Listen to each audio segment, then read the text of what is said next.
Bienvenido todo el mundo, oficialmente arrancamos con esto. La idea es de charlas desde el CIF.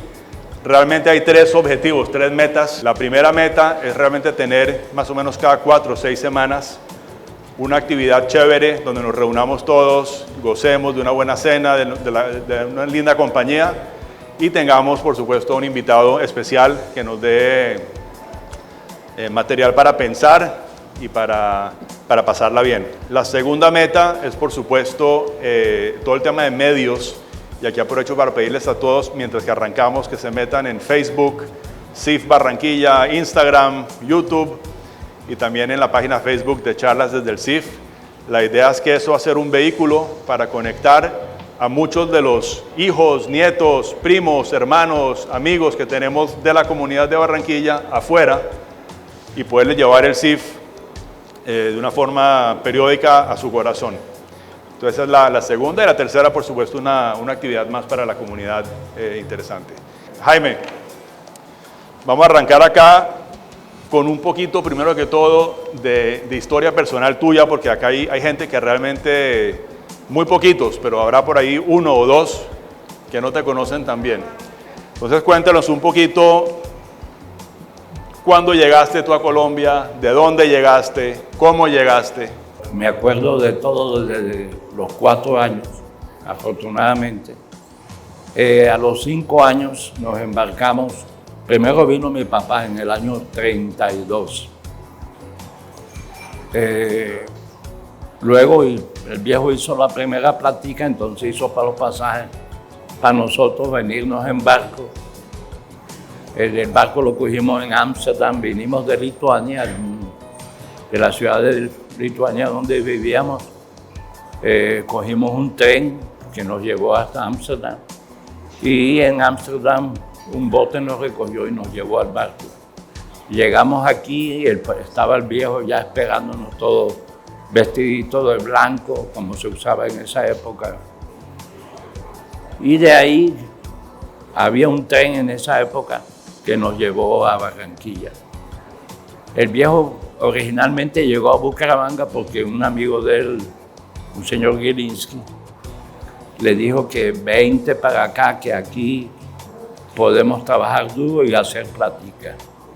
Entonces el viejo se vino, llegó a Bucaramanga, había un señor papú que les daba tela para que salieran a vender al de tal y cobraban 5 centavos semanales, iban cobrando. En esas épocas 5 centavos serían $5. O sea, ¿con quién más llegaste tú en el barco?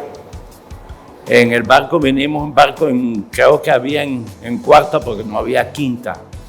O sea, allá dormíamos en catre, me acuerdo, en un catre.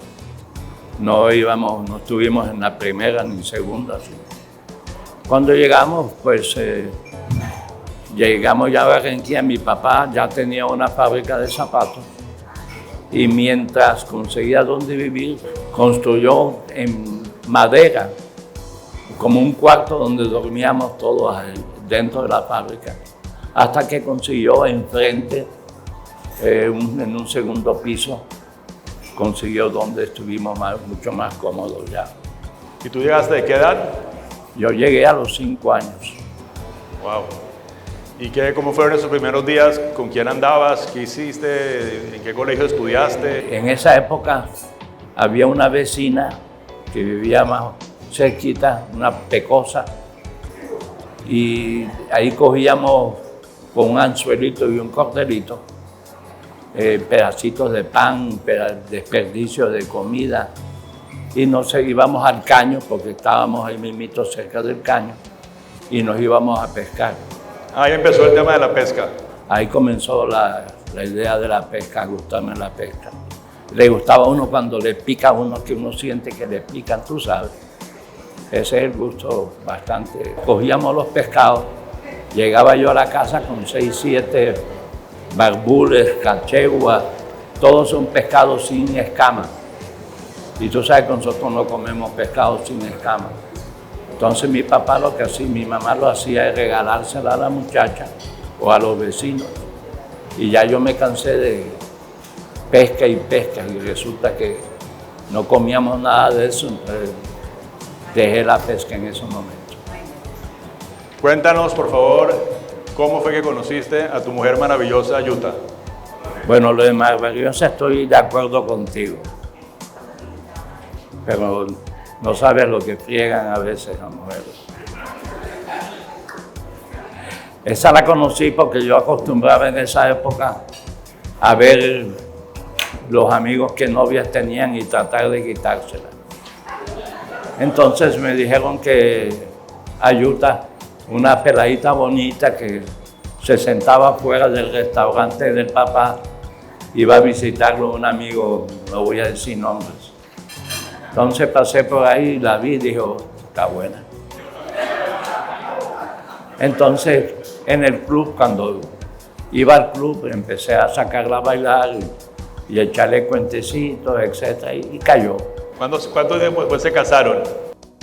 ¿Cuándo nos casamos? Después de 3 años más o menos de conocerla. Yo tenía varias novias, pero dije, no, esta es la mía. Antes de eso salí con varias a ver con cuál me quedo, pero después dije, bueno, esta es la mía, y con esta quiero pasar el resto de mi vida. Muy bien. Y luego cuéntanos un poquito con quién andabas en esos días, los amigos, qué hacían. En esa época yo tenía amigos, salía con amigos eran mayores que yo. Jugábamos fútbol, íbamos donde las que bailan y así todo, pero con amigos mayores. Y ahora la cosa es al contrario, ando ahora con amigos menores. Aquí hay unas fotos, mira, muy bonitas de todos tus hijos a través de la historia. Y tus nietos y tus bisnietos. ¿Quieres contar alguna anécdota de algún bisnieto, de algún nieto? ¿O lo dejamos para más adelante? Bueno, que son 5 nietos que tengo, cada uno tiene su anécdota. Nada importante, pero tengo unos fotógrafos, los otros 2 son trabajadores, todo, la familia toda es sana de vida. El ejemplo que les he dado. Bueno, vamos a pasar, Jaime, un poquito al tema del trabajo. Cuéntanos, ¿sabes que primero que todo, cuál fue tu primer trabajo? El primer trabajo mío es cuando salí de la escuela. Siempre iba a acompañar a mi papá, a ayudarlo en la zapatería. Y así. Y cuando terminé ya en una escuela de comercio, donde te enseñan a escribir a máquina, redactar cartas, pendejada esa para el comercio. Entré a trabajar con el viejo a ayudarme. De ahí fue donde aprendí el negocio del calzado, que todavía tengo, yo pues. El hijo eliminó todo lo que es zapatos y todo. Pero yo, para no estar, digamos, sin nada que hacer, abrí una fábrica pequeña de bolsos, carteras y calzado. ¿Cuánto tiempo trabajaste en ese campo? Bueno, desde los 14 años, porque después a los 14 había un ruso que le prestaba plata a mi papá, vio cómo yo trabajaba, entonces dijo, déjame a este muchacho, yo le abro un almacén de venta de cuero, que es lo que yo conocía. Y así comencé el negocio, pero el tipo era demasiado desconfiado y todo, que me molestó bastante, entonces lo dije a Braminsky, que iba a ser cuñado mío, que pretendía a mi hermana, sácame de esa vaina. Entonces él tenía 13,000, digamos, dólares en eso. Y con eso le compramos y surtimos el almacén con un crédito de Búfalo donde él trabajaba. Y de ahí fue como que iba creciendo Canguro, que es la empresa, una de las empresas más grandes ahora en el país de venta de materiales de la industria de calzado, tapicería, etcétera, etcétera. ¿Cómo empieza ese amor por la fotografía? ¿Cómo entraste a ese campo? ¿Cómo aprendiste? Cuéntanos un poquito. Bueno, fotografía como ya tenía plática en que gastar una buena cámara, entonces comencé con una cámara, una Rolex, Rolleiflex, me acuerdo. De ahí empecé a tomarle a los hijos, a los que ya habían nacido, tomarle fotos, tomarle ayuda. Inclusive hay un libro que se editó de una exposición que hice aquí en Barranquilla y en Miami. El libro... ¿Cómo se llama? ¿Cómo se llama? Toda una vida. Bueno, primero me tomaba todo lo que hacían los pelados, la señora, posaba también. Luego tomaba de los viajes, en cada viaje me llevaba la cámara, hasta ir a pescar iba con la cámara, todo siempre llevaba una cámara encima. Y tomaba todo lo que se me atravesara, todo lo que me parecía bonito, que valdría la pena. Bueno, hablemos un poquito de la música. No sé si ves ahí, pero tienes ahí una grabadora de esas que había hace unos años con un cassette. ¿Dónde empezó el amor por la música y cuál es tu música favorita? Y la pregunta es también si ha cambiado durante los años. Yo comencé en la clásica porque yo estudié, lo poco que estudié en el colegio americano. Había un profesor Parker que nos daba clases de música y era únicamente música clásica y empezó a gustarme. Después de eso iba a los cines donde daban películas de Disney con música y música. Luego pasé a la cosa romántica, el bolero, el son. Luego lo que más me gusta ahora es lo que más me gusta todavía sigue el clásico, pero lo escucho cuando quiero como descansar o relajarme. Pero por lo general jazz, que tú has venido, y han venido varios de los amigos aquí a escuchar. 100%. Y para los que no conocen, Jaime, yo creo que es de los conocedores de la música, de los músicos colombianos. No hay músico que yo le mande un video y él me diga, eso yo lo conocí cuando tenía no sé cuánto, yo lo vi en tal sitio. Tú conoces a muchos músicos y cuéntanos un poquito de tu historia con la música cubana y tus viajes a Cuba. La música cubana me encanta y le encanta a todos los que se la pongo. A ninguno le desprecio su música. Inclusive tengo un amigo aquí, vallenato, que me manda vallenato y me gusta también. El vallenato me está gustando.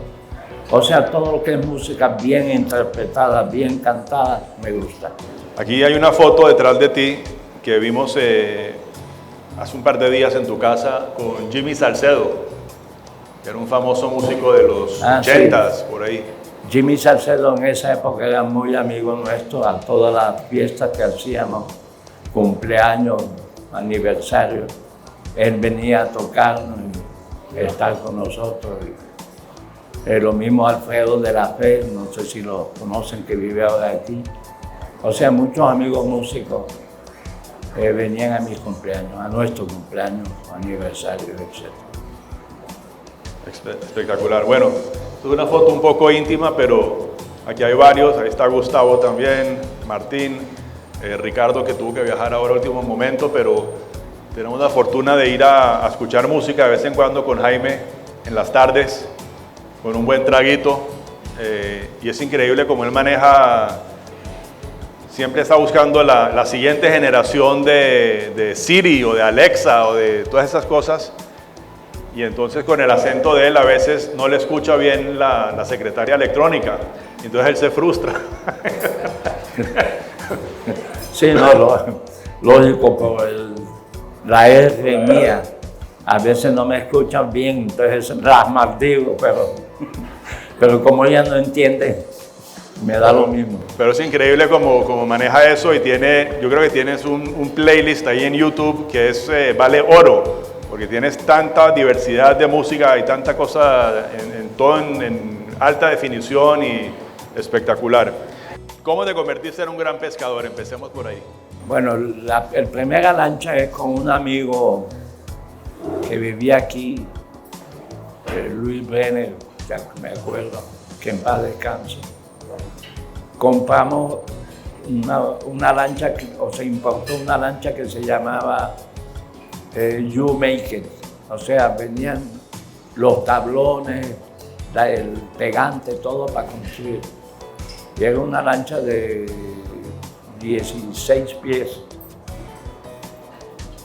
Y esa los sábados que no iba a trabajar, sábados por la tarde, los dos íbamos construyéndola. Hasta que al fin echamos el agua y empezamos a pescar por el río, por la Tascosa, que no conoces tú, por esos lugares, barrios que hay allá cerca. Luego se abrió un espacio en la aduana donde podían traer lanchas sin impuestos. Entonces yo no tenía todavía la plata, la lancha costaba $10,000 en esa época, era una lancha de 27 pies con 2 motores de gasolina, que era un peligro. Y le puse Mónica 1, o sea, el nombre de mi primera hija, que aquí está presente. De ahí ya íbamos a pescar a la Ciénaga Grande, donde había muchos robalos, sábalos. Había en esa época muchísimo pescado, que ya eso no se acabó. Porque le entraba, era agua dulce y le entraba el agua salada del mar, por la boca que llamaban. Y eso traía mucho pescado, mucho robalo, mucho. Llegaba a la casa con 30 robalos. Creo que hay fotos, tienes por ahí. O sea, para mí la pesca no es tan fácil como la gente cree. Hay muchas cosas que hay que tener en cuenta. Y no es coger 1 o 2, es coger cantidades. Y para eso hay que saber los loops.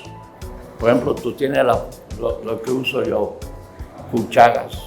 Una cuchara grande, una cuchara mediana, otra más pequeña. Y para traer y para coger las carnadas, un pajarito y con su luz para coger las carnadas. Eso ahí estoy poniendo las fotos de los diferentes anzuelos y cosas. ¿Qué tanto tiene que ver también, por ejemplo, la tecnología? El GPS y los puntos exactos para ir al bajo. Pero ¿cómo hacías antes, cuando no había eso? Cuando no había eso, había cartas de navegación. Yo hice 6 meses de estudio de navegación. Entonces te enseñan con un compás y todo, medir la distancia. Entonces veía uno en la carta, digamos, profundidades de 200, 400, 500, 1000 pies. Entonces uno buscaba un bajo donde de pronto había 70, 120, 240 pies. Esos son los bajos. ¿Qué son los bajos? Eran montañas antes que el mar, miles de años, cubrió todo eso y ahí quedan los bajos. Bajos de arena, bajos de piedra, que son los mejores. O sea, a mí eso me tomó un tiempo, es más, lo aprendí hace como 2 semanas. El bajo realmente es el alto, no es el bajo. El alto, o sea, hagan de cuenta una montaña debajo del agua. Y lo que llaman los pescadores el bajo es la parte de arriba de la montaña submarina, que es más cerquita al barco que el fondo del mar, vamos a decirlo. Ese es el bajo, pero que realmente es el alto. Y entre más profundo el bajo, el pescado es más grande. Bueno, ¿y cómo pero tú también te metiste en competencias y cosas de ese estilo, ¿verdad? Ganaste trofeos. Estuve, no sé si tienes fotos de una parte de las copas o trofeos que me he ganado. ¿Y algunas se te quemaron o se perdieron? ¿Cómo fue ese cuento? No, un incendio que hubo en la empresa. Ahí los bomberos o los que se llevaron como 16 copas grandes muy bonitas. Otras, mi señora las convirtió, las mandó a derretir y mandaba a hacer cosas que le servían en la casa, de plata y así. Muy bien, pero estuviste en varias competencias también, ¿verdad? Te ganaste varias. Sí, yo Y participé. saliste en revistas internacionales. Sí, estuve en Venezuela invitado a... O sea, cuando había un concurso, invitaban al club de pesca, me mandaban a mí. A mí y a otro amigo que se me escapa el nombre, que en paz descanse también. La pesca no es así tan fácil, hay que tener en cuenta las corrientes, la luna, el sol, todo eso influye. No es solo ir y tirar un anzuelo, puedes coger uno o dos, pero para coger 50, 60, 70, tienes que tener en cuenta la corriente, a dónde va la corriente, la luna, cómo está la luna. Cuéntanos, Jaime, ¿qué te apasiona a ti de la pesca? ¿Qué te da la pesca? ¿Qué sientes tú cuando estás pescando, cuando sales a pescar? Bueno, es el goce, inclusive a veces el estar solo en el mar. Tú sabes que yo soy un naturalista, me gusta la naturaleza. Estar solo en el mar ya para mí es un goce. Ver las olas, el amanecer, el atardecer cuando me quedo durmiendo en la lancha. Todo para mí ese es el goce mío, o uno de los goces. O sea, tiene su parte romántica también y su parte de como una meditación casi. Sí, efectivamente ahí medita uno bastante. Y nadie te molesta y no hay teléfonos. Nada, yo no llevo teléfono, no lo llevo ni siquiera, no. Cuando salgo a eso, dejo todo en la casa. Voy a pescar, a meditar. Y cuando regresas de la pesca, llegas con energías nuevas, reforzadas, descansado, o llegas más cansado. A mi señora le consta que a veces llego y le digo, ajá, ¿qué programas hay hoy? Y dice, pero no estás cansado, no vienes de la pesca. O sea, estoy dispuesto. Bueno, y cuéntanos un poquito, esta actividad de la pesca, ¿qué lecciones te ha enseñado para la vida, para el día a día? Yo le aconsejaría, realmente aconsejaría que tenga un amigo que tenga bote, que se haga invitar para que goce lo que goza uno en el mar. Para mí una de las cosas realmente más bellas es el mar. Pero ¿qué has aprendido? Aparte de vivir el momento chévere, ¿has tenido alguna iluminación importante en tu vida mientras estás pescando? ¿O se te ha ocurrido algún pensamiento interesante? ¿O has resuelto algún problema matemático importante? No, realmente lo que uno piensa, o se le ocurren muchas cosas, tengo una grabadora y grabo inmediatamente lo que se me ocurre. Que para allá era la cosa. Eso también yo me lo pillé la primera vez que salí con él. Jaime está pescando. Primero que todo que les digo algo, que es increíble, ustedes lo vieron ahora con el caminador, está un poquito, bueno, todos estamos un poquito ya así, pero eso sí, donde le llega a picar algo ahí, Jaime se convierte en un pelado de 18 años y agarra eso y le da con toda, pero después se sienta, y yo sí lo he notado muchas veces, con una grabadora, y él empieza a grabarse sus notas. Entonces eso también siempre me pareció muy curioso, como que entender qué es lo que se te va ocurriendo. Precisamente ahí se me ocurre, tú conoces los libritos que tú mismo has patrocinado. Toda esa idea me viene del momento que estoy pescando, de cosas que dicen, de cosas que hablan. Me van viniendo las cosas a la cabeza y lo voy grabando y después los escribo y después los paso a los libritos. ¿Cómo fue que arrancó eso? Tú tienes 7 volúmenes de libros. Empezó con consejos gratis para jóvenes, luego fue consejos gratis para jóvenes y adultos. ¿Cómo surgió eso? Eso comenzó fue porque mi hija, que es profesora en la Universidad del Norte, me dijo, ¿por qué no escribes unos consejos a mis alumnos que no saben cómo comportarse, viven peleando por la novia, por esto, por lo otro? tienen malas maneras, etc. Entonces le escribí unos 20 consejos, de ahí comenzó.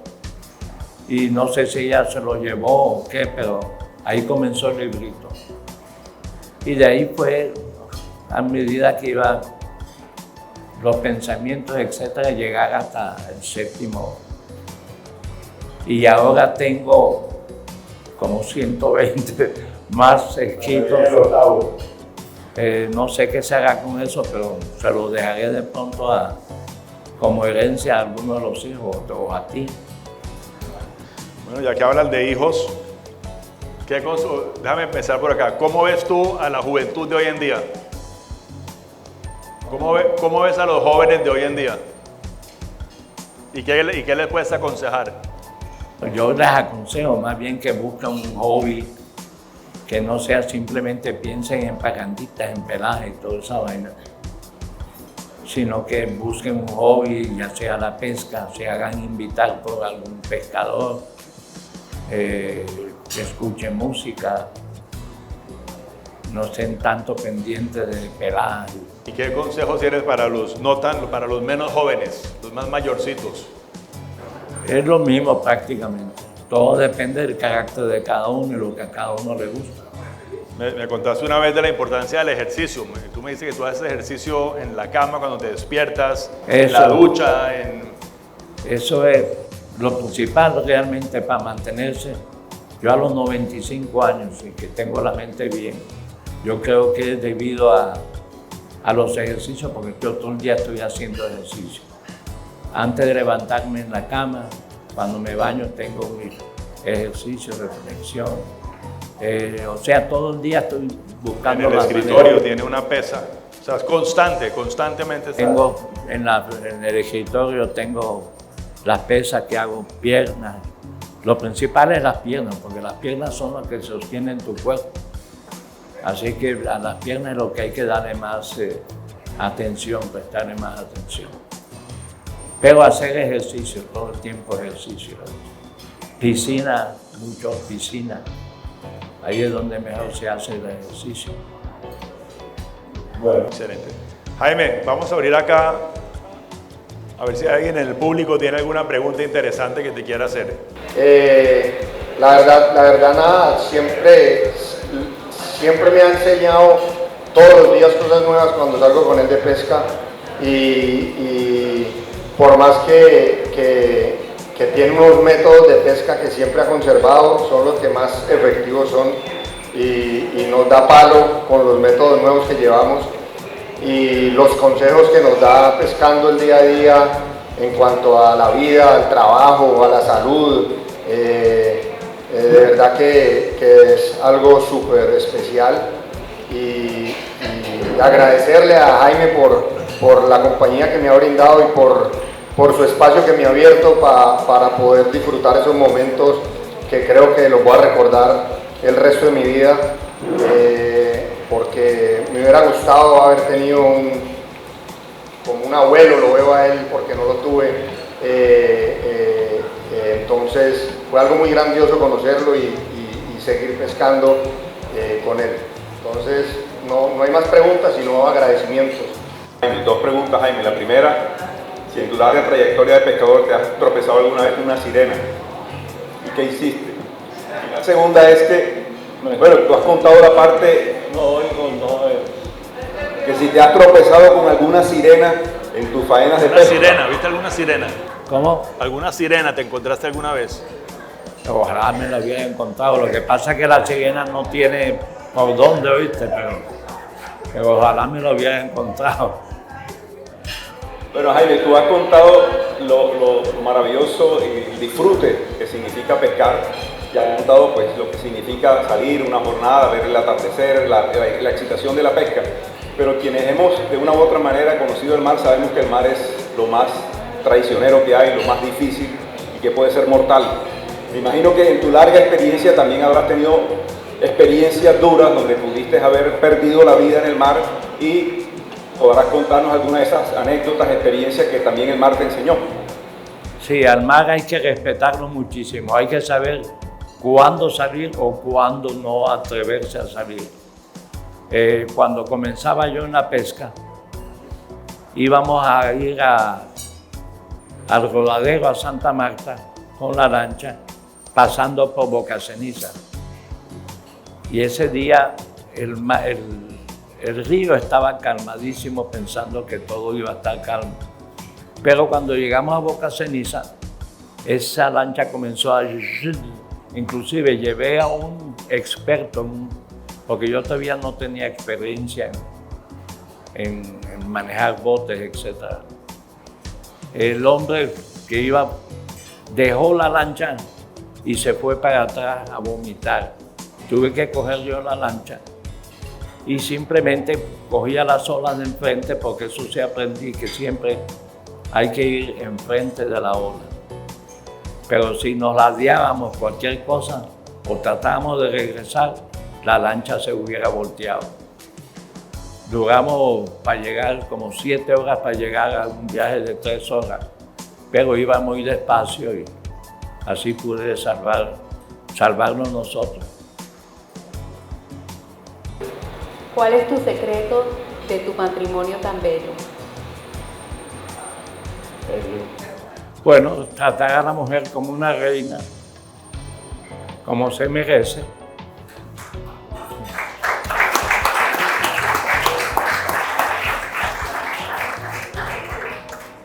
A veces lógico es que hay unas peleas, pero llega un momento que hay discusiones, pero por la noche ya todo se calma y nunca acostarse disgustados. Simplemente hagan las paces antes de acostarse.